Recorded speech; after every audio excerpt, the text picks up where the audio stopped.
Welcome back, everyone, to Public Affairs. I am your host, Kaylee Aiken, and today we have a special two-part series. First, we will have Brad, and then we will have Dennis. So, Brad, why don't you introduce yourself to the audience and tell them about why you got to where you are today? Okay. So my name is Brad Temple. I am an Environmental Health and Safety Coordinator at Archem America. And I have been doing environmental health and safety and human resources for about the last 15 years of my career. I started this business way back in the day, actually as a maintenance tech, working third shift. At that point in time in my career, I was invited to join the safety committee, and I did. And I kind of really enjoyed the safety aspect of things. The EHS coordinator at that company at the time asked me if I kind of wanted to take a career in this, and he saw something in me that gave me an opportunity. And ever since then, I've just kind of rolled with it, and he has taught me everything he's known, and I've been very fortunate to be where I'm at today. Absolutely. You got to start somewhere. So, who is Archem and what products do they produce? So Archem America is a manufacturing company, fairly new. We used to be part of the old Bridgestone Corporation, and we manufacture polyurethane foams. So basically, it's your foam seats. So when you sit into your car, Honda, Toyota is our main customers. But when you sit in your car, you have the covering that goes over your car seat, but then you also have the foam underneath, and that's the piece that we manufacture. I was going to say, I love my heated seats, I'll tell you that. So, what does EHS stand for, and what is its function?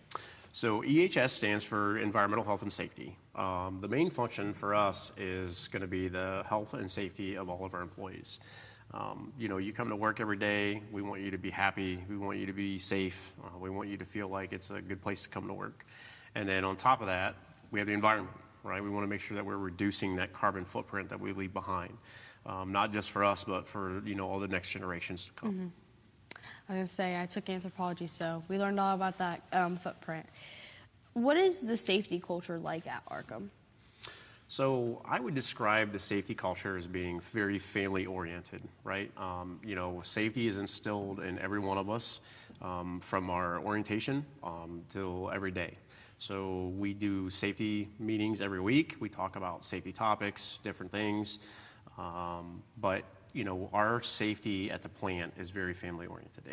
It's geared towards, we want you to be there because you're safe and not necessarily just because it's a job. Mm-hmm. And we look at safety as a value. So most companies say it's a priority for us, but from our standpoint, your priorities change.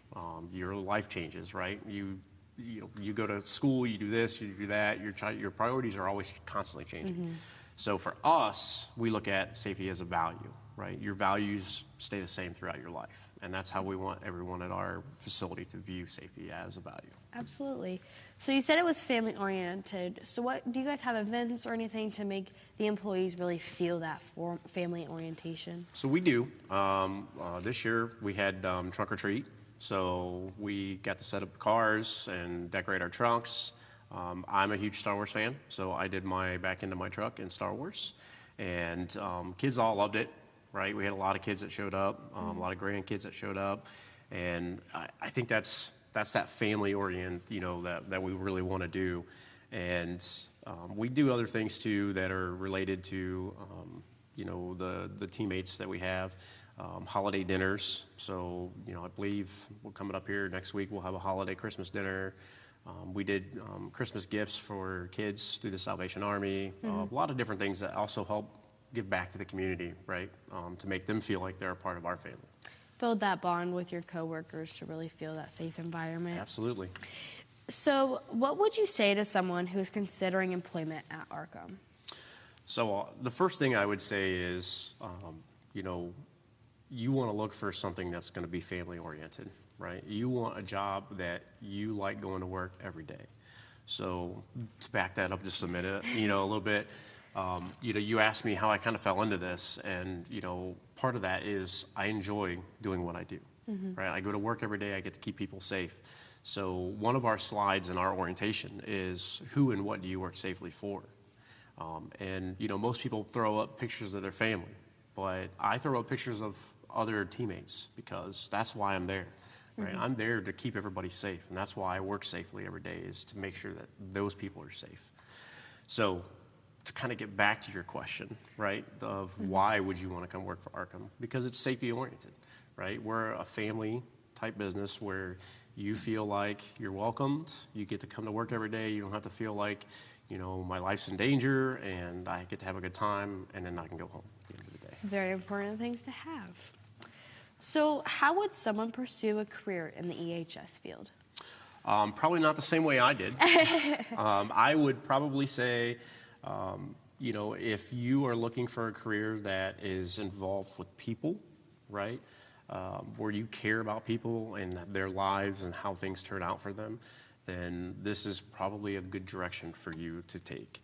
Obviously, there's the environmental aspect of it, which is making sure we leave that carbon footprint, right? We're taking care of that business and making sure that generations have a good earth to maintain. But really, ultimately, it's the people, right? Being a people person, being able to come in and have conversations with people out on the floor every day.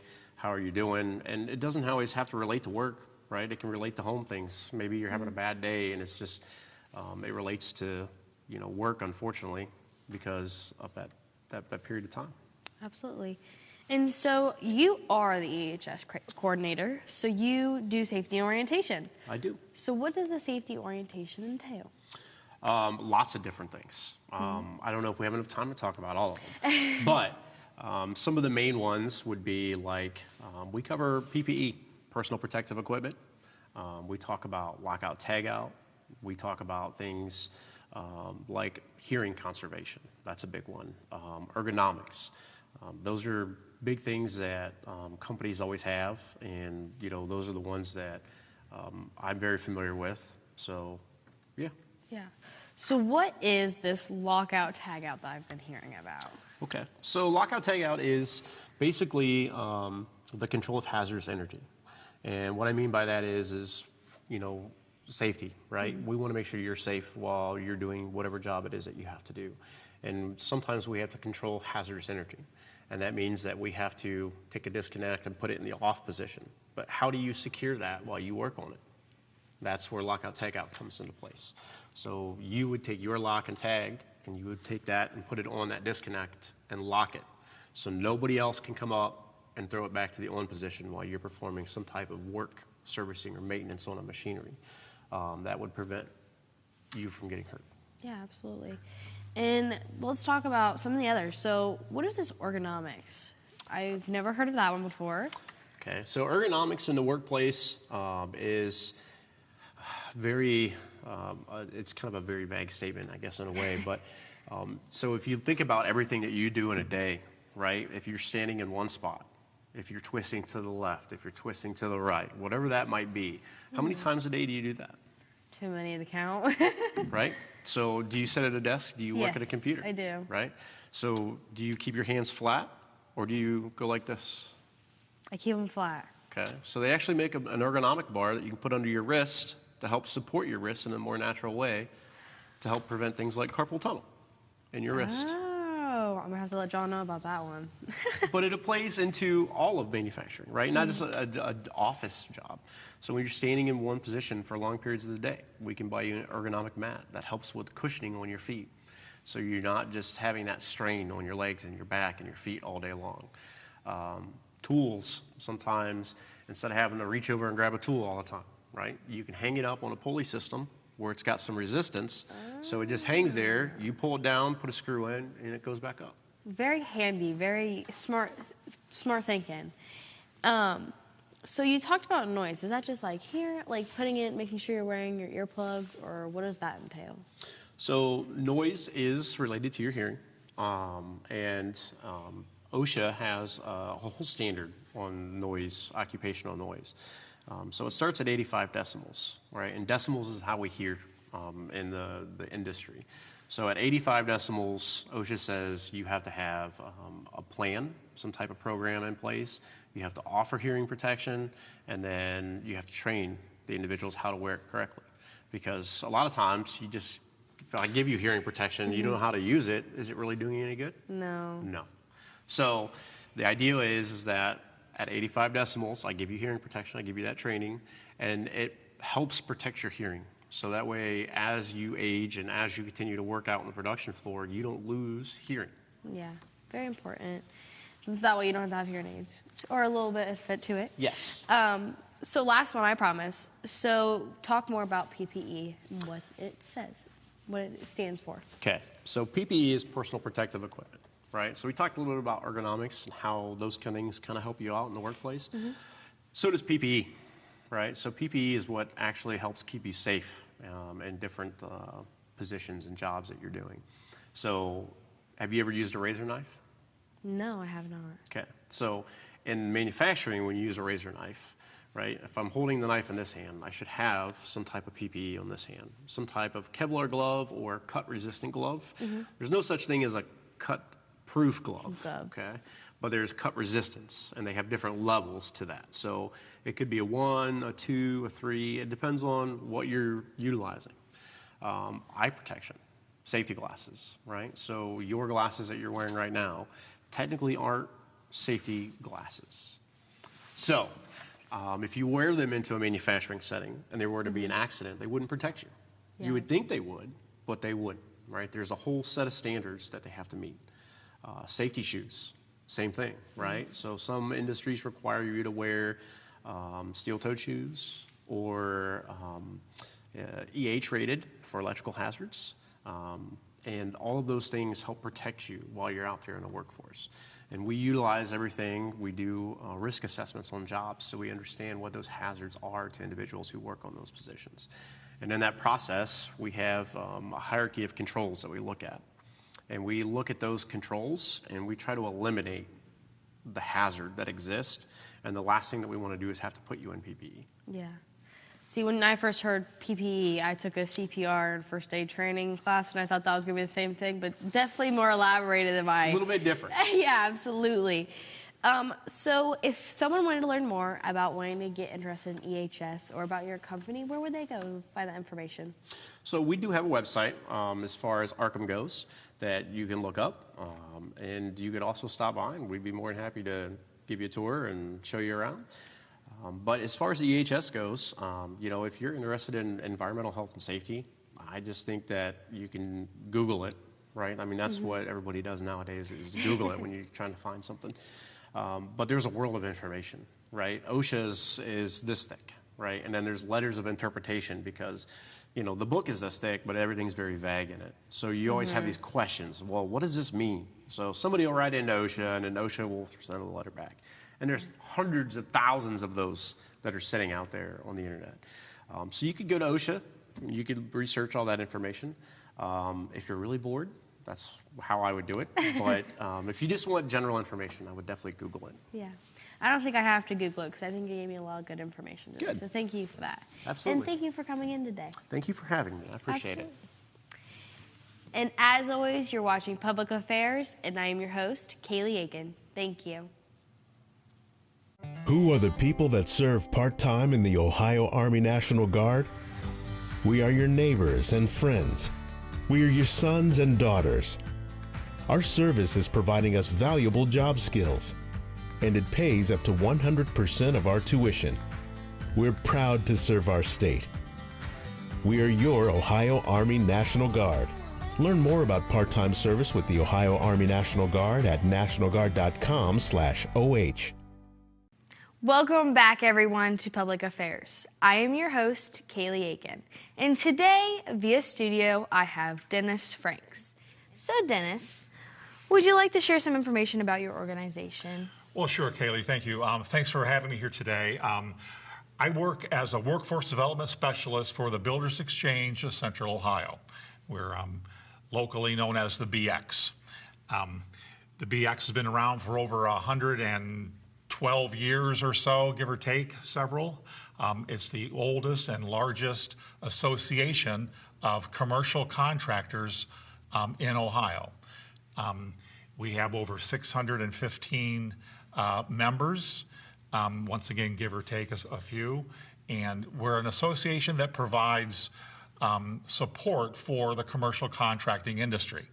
Now, the commercial the commercial contracting industry is made up of skilled trade associations, private contractors. We also have architects, we have attorneys, we have insurance agents, we have office management folks, everything that makes commercial contracting run. Most people think of it as just simply being plumbers, pipe fitters, carpenters, bricklayers, masons, but we also do construction management and all the design build situations. As you're traveling through Central Ohio and you see all the growth in Central Ohio, including what's happening out at the Licking County areas for Intel and the south of town with the Google warehouses, and south of town even further with the Honda battery plant, those are all being built by members of the Builders Exchange. So that's kind of what we are. Yeah, absolutely. What kind of employment opportunities do you have available now in the future, and what kind of education levels are you looking for in each opportunity? Well, it varies greatly because the membership varies so much. Like I said, there's every entity has a need for laborers. So if we're building product, if we're building buildings, if we're pouring roads, if we're building sidewalks, there's a need for laborers. So that's entry-level work. And it varies depending upon the level of skills going in. We also have a need for skilled trades individuals, whether it's in construction, whether it's in electricity, welding, whatever the case may be. So a lot of those folks are also entry level, but they can be up to the journeyman level as well. In addition, with our architects and draftsmen and so forth, we require, we don't require it, but oftentimes those are degreed individuals. People who work in the office will have some type of an office background. So really, the construction business in Central Ohio it's everybody at every skill level, from laborers up to advanced degrees in construction and architectural and design. Mm-hmm.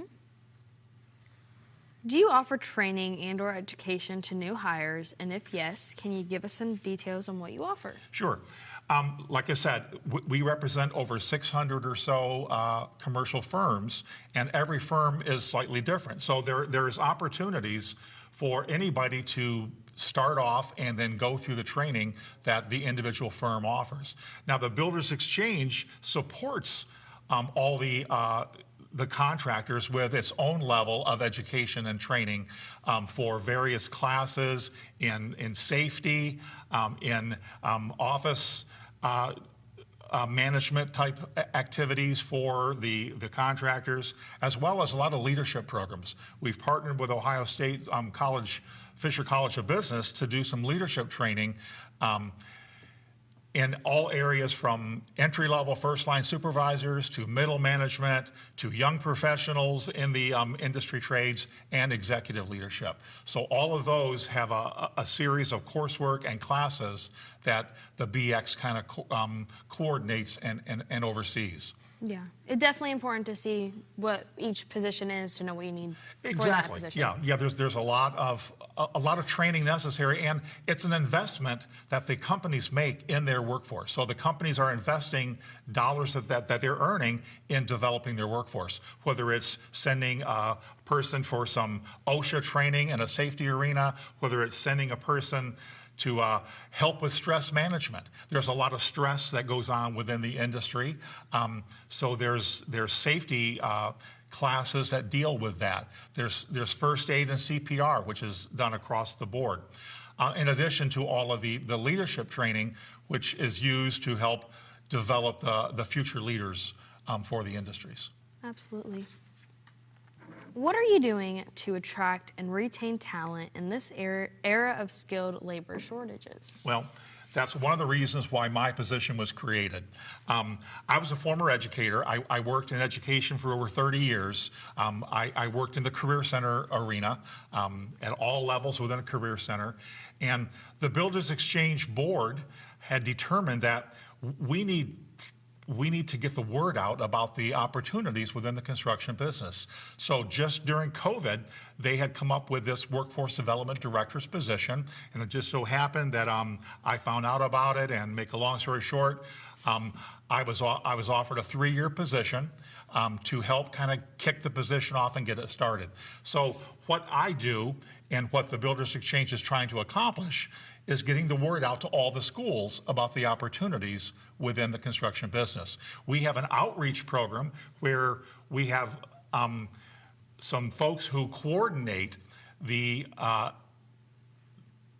professionals within the field to go out to the schools and talk to the kids from late elementary to middle school to high school about the opportunities. For instance, we may have a construction field supervisor show up to an 8th grade career awareness class, and they're talking about what they do as a field supervisor when they're working in the construction business. We may have a design architect talk to some high school kids about here's what you would do as a construction design professional. And during those discussions, we also tell them what the pathways would be to achieve these positions. Oftentimes, like I say, we provide the training in-house through the individual companies in conjunction with the BX, or we rely on some of the career centers. The career centers do a nice job of prepping a whole variety of students in many areas. They have electricity programs, they have welding programs, they have heat, vent, and cooling programs, HVAC. They have architectural and design programs oftentimes. So that's a great place for the kids to kind of, or the students, I should say, get their feet wet to see if they want to pursue that field. And then oftentimes there's internship opportunities for the students as they're learning. The Builders Exchange also supports the graduates of programs who are continuing their education in a construction-related field. Last year, we awarded over $175,000 to 61 students to pursue further education in the construction field. And this is all over Ohio and all the corresponding states. So any student who's a senior in high school or a freshman in college can apply for the scholarship and hopefully get accepted and continue their education in the construction-related field. We find that a good investment to get the word out about the opportunities within the construction field. Speaking of the opportunities, at one time, people had to travel around. If you got in the construction business, if you were a union electrician, you might have to work in Columbus for a couple of years and then be transferred to Louisville, Kentucky, or somewhere in North Carolina, or somewhere in Detroit. You would have to leave Central Ohio. With all the work going on in Central Ohio right now, you can start and end your career and never leave home. Now, there's obviously travel involved in that. There's traveling from different parts of Franklin County and all the surrounding counties, but it's a great opportunity to start your career in here and start your family and start your life and never really have to pick up and leave and head south or head east or head west. Now, that might be appealing to some people, but sticking around Central Ohio is also appealing to some people. Yeah, absolutely. So you talked a little bit about it, but how would talent find out about these opportunities in your organization?